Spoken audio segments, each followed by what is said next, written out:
Ya, selamat pagi anak-anak. Assalamualaikum warahmatullahi wabarakatuh. Berjumpa lagi dengan Bapak Hasib. Alhamdulillah kita saat ini dalam kondisi sehat walafiat sehingga kita bisa memasuki ruangan yang penuh rahmat ini insya Allah. Baik, Bapak akan mulai pembelajaran pada pagi hari ini. Tapi sebelumnya Bapak akan menyiapkan materi Bapak terlebih dahulu supaya kita lebih enak ketika masuk dalam sebuah pembelajaran. Ya, bagaimana sikap kalian melihat kondisi-kondisi corona yang semakin banyak, bandara ditutup, yang jauh tidak bisa pulang kampung, itu sangat menyedihkan kan? Seperti Bapak ini, Bapak juga tidak bisa pulang. Tapi kita harus bersabar.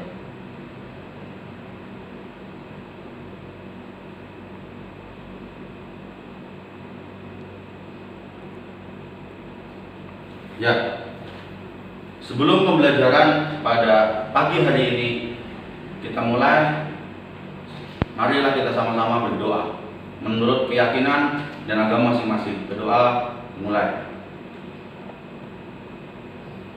Doa selesai.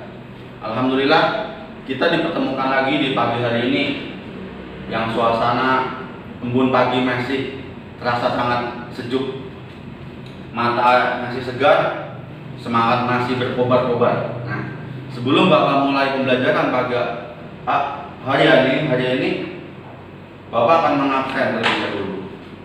Baik, Mas Ismail hadir,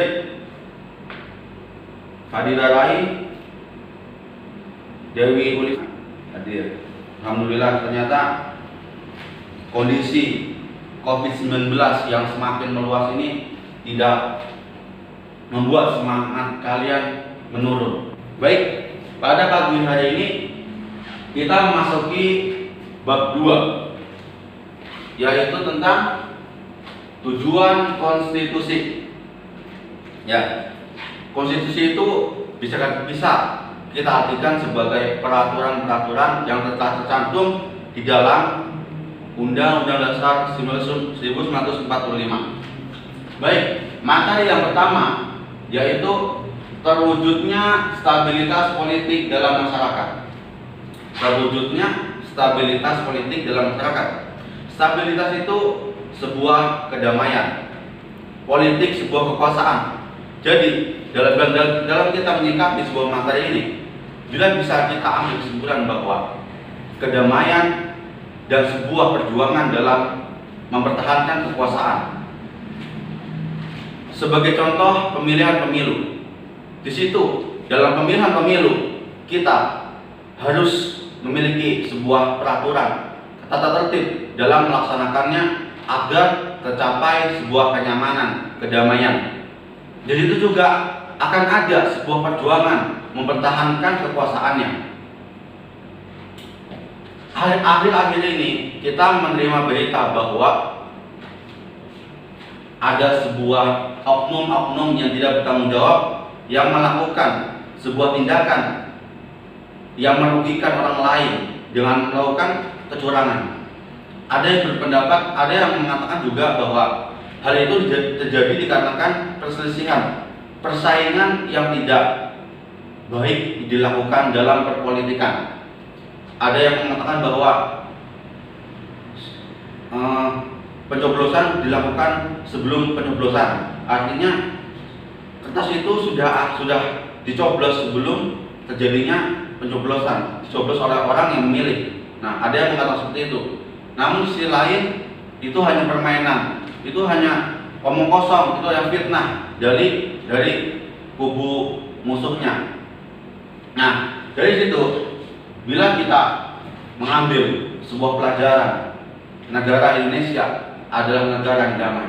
Negara Indonesia 85% itu diduduki oleh umat Islam, di mana di situ kita mengetahui bahwa kita harus menciptakan sebuah kedamaian dalam perpolitikan.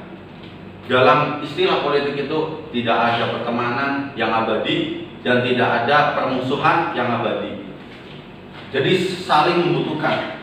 Ketika ada kepentingan, seseorang akan mendatanginya. Ketika kepentingan itu telah usai, maka dia akan pergi meninggalkannya. Jadi seperti itulah kehidupan.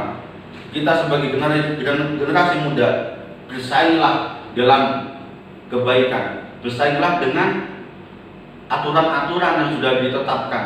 Jangan kita menggunakan hawa nafsu hanya ingin mencapai sebuah tujuan. Yang kedua, terwujudnya keadilan. Keadilan, bila kita membicarakan keadilan, bisa kita bicara apa? Artikan sebagai sama rata. Jadi seseorang itu tidak dibeda-bedakan antara kaya dan miskin, antara pejabat dan rakyat. Jadi sama-sama memiliki keadilan yang sama. Misalnya saja dalam sekolah. Nah, kita tidak boleh membedakan laki dan wanita hanya karena berbeda jenis kelamin. Kita sama-sama umat Tuhan. Kita sama-sama pelajar, siswa, mahasiswa. Kita sama-sama menuntut ilmu.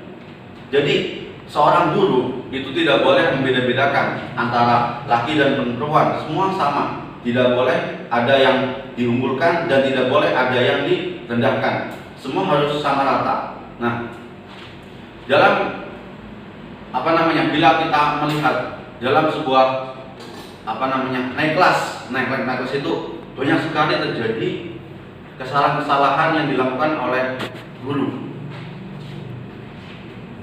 Dikarenakan ada, tapi sebagian saja, tidak semuanya. Seorang guru itu dibayar oleh wali murid agar supaya anaknya bisa naik kelas dengan nilai terbaik, prestasi. Nah, itu kondisi yang kurang baik. Ya, kita harus sama rata dan adil. Nah, dari sini dari penjelasan Bapak tadi yang dari stabilitas politik dan terwujudnya keadilan ini, apa ada yang kurang jelas? Bila ada yang kurang jelas, silakan pertanyaan. Bapak rasa tidak ada.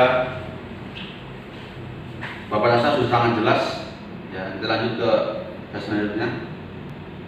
Nah, maka yang ketiga yaitu menjamin hak asasi manusia.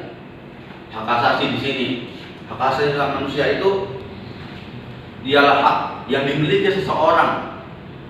Yang kita ketahui, hak asasi manusia ini sudah ada sejak ia dalam kandungan. Di situ ia sudah memiliki hak untuk hidup. Nah, jadi tidak boleh kita menggugurkan bayi yang sudah dianugerahkan oleh Tuhan kepada kita hanya karena hubungan yang di luar nikah, hubungan gelap. Nah, ini materi selanjutnya itu terwujudnya kemerdekaan baik perorangan maupun kelompok. Ada 3 inti dari kemerdekaan. Yang pertama itu kesempatan, yang kedua kebebasan, dan yang ketiga kedamaian. Kesempatan, di mana seorang itu memiliki kesempatan untuk, misalnya seorang anak nih, untuk belajar, untuk berbakti pada orang tua. Kalau kita menyikapi dari sebuah negara, itu kebebasan itu, kesempatan untuk merdeka. Ya, waktu itu dilaksanakan oleh Soekarno, diproklamasikan, ya kan? Itu sebuah nikmat Tuhan yang sangat besar kepada kita. Cuman karena kita gak merasakan perjuangan dari pahlawan-pahlawan itu, jadi kita seakan biasa saja. Tapi ketika orang pendahulu kita merasakan itu, karena mereka berjuang, itu nikmat yang sangat besar. Nah, itu adalah nikmat yang perlu kita syukuri. Nah, pertanyaan pertama akan Bapak berikan kepada kelompok 1.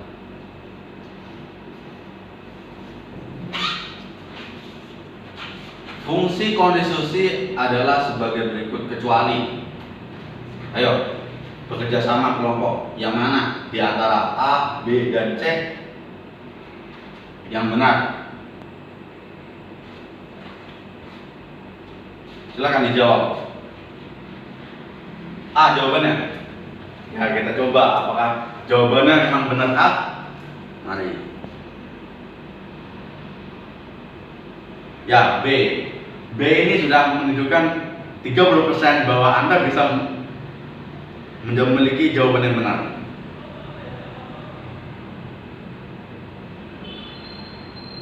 Wah, ternyata kelompok satu ini memang cerdas. Dengan pemikiran-pemikiran yang sangat banyak orangnya memiliki sebuah hasil. Ya. Ya, Bapak akan memberikan aplaus ya kepada kelompok satu.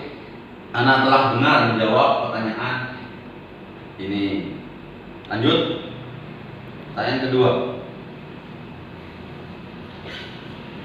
Pertanyaan kedua akan Bapak berikan kepada kelompok 2, yaitu kedudukan Pancasila sebagai dasar negara tertua dalam. Ayo dijawab, didiskusikan, dirumpukan. Jawabannya yang pasti yang mana, yang benar yang mana. Menggunakan Google juga tidak apa-apa, tidak masalah. Silakan.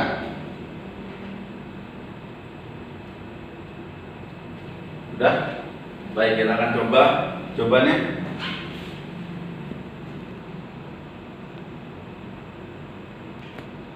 Ya, jawabannya hampir benar.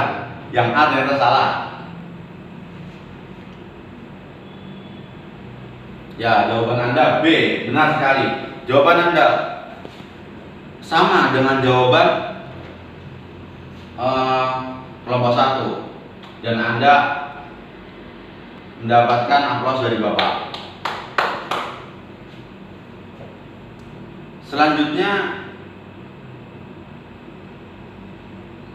pertanyaan terakhir, rebutan. Di sini pertanyaannya ialah pengertian konstitusi adalah. Nah, silakan kalian saja, gunting kertas. Siapa yang memenangkan itu, kalian yang akan menjawab pertanyaan tersebut. Silakan. Ya, kelompok 1 yang menang. Apa jawabannya?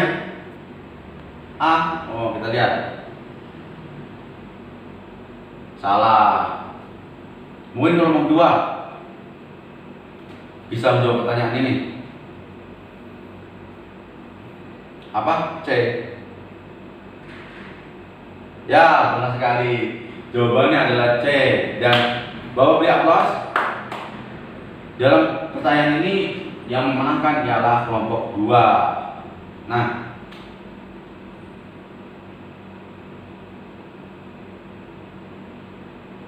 baik.